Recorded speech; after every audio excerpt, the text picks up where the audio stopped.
大家好，我是美食多。肺对人体最大的贡献就是供氧气、排废气。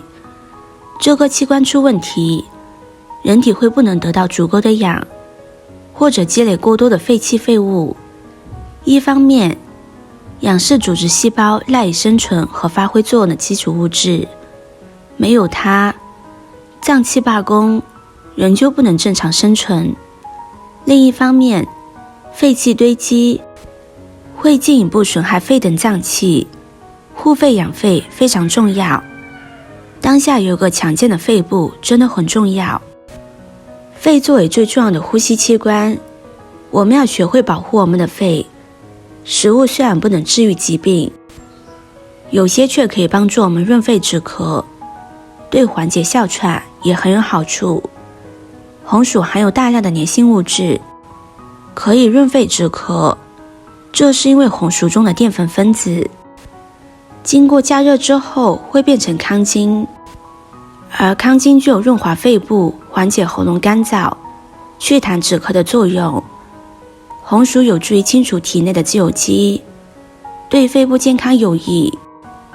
红薯富含多种抗氧化物质和维生素，这些成分可以有效地延缓细胞衰老和肺部损伤，保持呼吸系统的健康。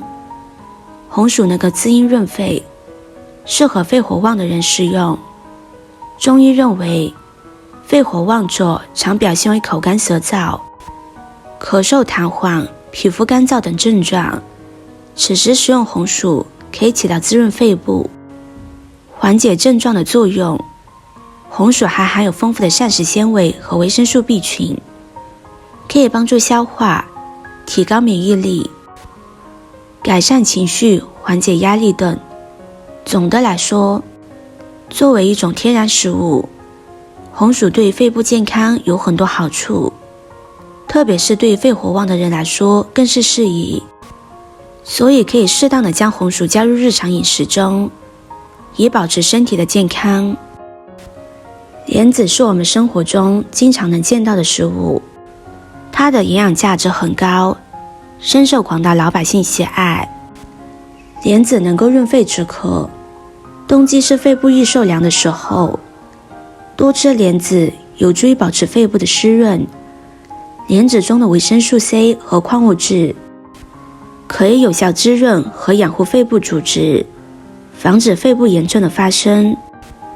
此外，莲子含有一种叫做莲心碱的物质，具有镇静止咳的作用，对缓解咳嗽、咳痰、气喘等肺部疾病有一定的辅助治疗作用。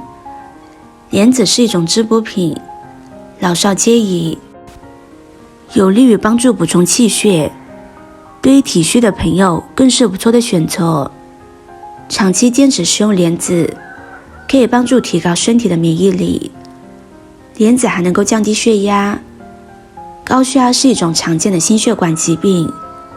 莲子中的多种有效成分能够调节血压，保护心血管健康。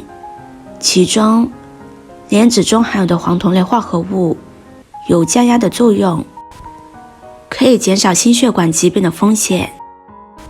常吃百合也有很多的养生好处。百合干凉清润，主入肺心，很适合现在这个时节食用。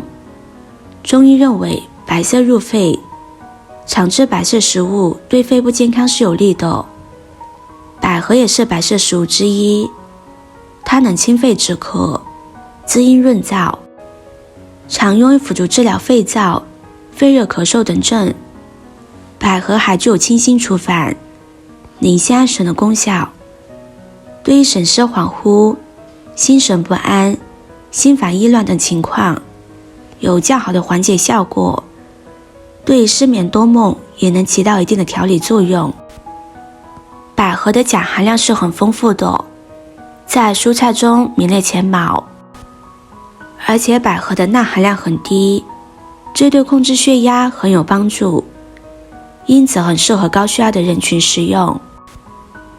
百合中含有较多的果胶，它进入肠道中能够促进益生菌的繁殖，有利于维持肠道菌群的平衡，强化免疫力屏障，此外，百合中含有一定的蛋白质、百合多糖等物质，它们在增强体质方面也有一定的注意。莲子和百合清洗干净之后，倒入清水，将它放在一旁浸泡着备用。下面再准备一根山药。常吃山药对人体的好处也是非常多的。第一，健脾益胃，助消化。山药含有淀粉酶、多酚氧化酶等物质，有利脾胃消化吸收，是一味平补脾胃的药食两用之品。第二，滋肾益精。山药含有多种营养素，有强健机体、滋肾益精的作用。第三，润肺止咳。山药含有皂带、粘液质，有润滑滋润的作用，故可益肺气、养肺阴，治疗肺虚咳嗽、久咳之症。第四，降低血糖。山药含有粘液蛋白，有降低血糖的作用，可用于治疗糖尿病，是糖尿病的食疗佳品。第五，延年益寿。山药含有大量的粘液蛋白、维生素及微量元素，能够有效阻止血脂在血管壁的沉淀，预防心血管疾病，取得益智安神、延年益寿的功效。山药切好之后，装入盘中备用。现在把准备好的食材倒入锅中，再加入适量的清水，开火将它们煮上45分钟的时间。朋友们、家人们，视频看到这里了，麻烦您动动您发财的小手，帮忙点一个免费的 like。对您来说只是举手之劳，对美食多来说可以高兴的睡不着觉。现在这个视频就辛苦您帮美食多点赞转发一下吧，非常感谢大家的支持和鼓励。时间到了之后，大家可以根据自己的口味加入适量的红糖，将红糖搅拌融化之后，就可以关火出锅了，盛入碗中就可以美美的享用了。这个食物是肺部的大救星，冬天要常吃，润燥清肺，吃好整个冬天少感冒。今天的分享就到这里了，视频看到这里了，麻烦各位哥哥姐姐动动小手给我点个赞吧。点击我的头像可以看到更多的美食视频，我们下个视频见啦。